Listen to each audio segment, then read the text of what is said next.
I stand in front of all of you today to tell you about a game that I have played. This is a game that I have lived in and a game that I have wanted to die for. This is a game that has changed my life and taken the lives of many more. I live in a world where people are ruled by a dictatorship, the capital. Where I come from, we don't get the luxury of being a child, but rather we live in fear that our name will be called from the lottery. A fear that our name will be called and we will enter the training process to become a killer. My name is Katniss Everdeen, and I live in a nation that was formerly the United States, but is now a nation called Panem. Panem is divided into 12 districts, and I live in the 12th district. Panem previously had 13 districts, but the 13th district tried to rebel, but instead the capital destroyed them. Ever since the rebellion, the capital has played an evil game that has reminded the people of Panem to never rebel again. This game, the Hunger Games, is an annual event that chooses one boy and one girl from each district. One day a year, the names are called, and this day is called the Reaping. In the game, children fight one another, but they don't fight and play games. The chosen are asked to fight to the death. They are asked to murder to survive. This is a game that is savage and grueling. Not only is the game played each year, but it is also broadcast across the entire nation.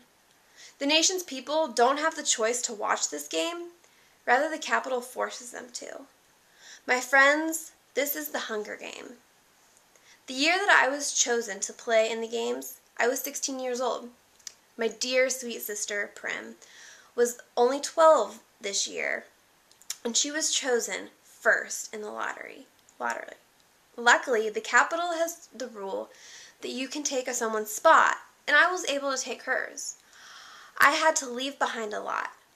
I had my widowed mother, who wasn't much of a mother due to her depression, my sweet young sister, and my dear friend Gail. Gail was my hunting buddy and close friend. I didn't know how I'd be able to survive without Prim and Gail, but I knew I had to survive for both of them. I had to see them again someday, and I knew that I was well equipped with a strong mind and great skills in hunting. When I entered the games, I found that I had entered with my fellow District 12 tribute, Peeta Malark. Peeta was the baker's son, and once when I was in need of food, Peeta gave me bread. Peeta and I had a rocky beginning because he confessed his love for me in a public interview. I was furious and didn't know if he was telling the truth or playing games to win. Either way, we fought hard and were allies for one another throughout the games.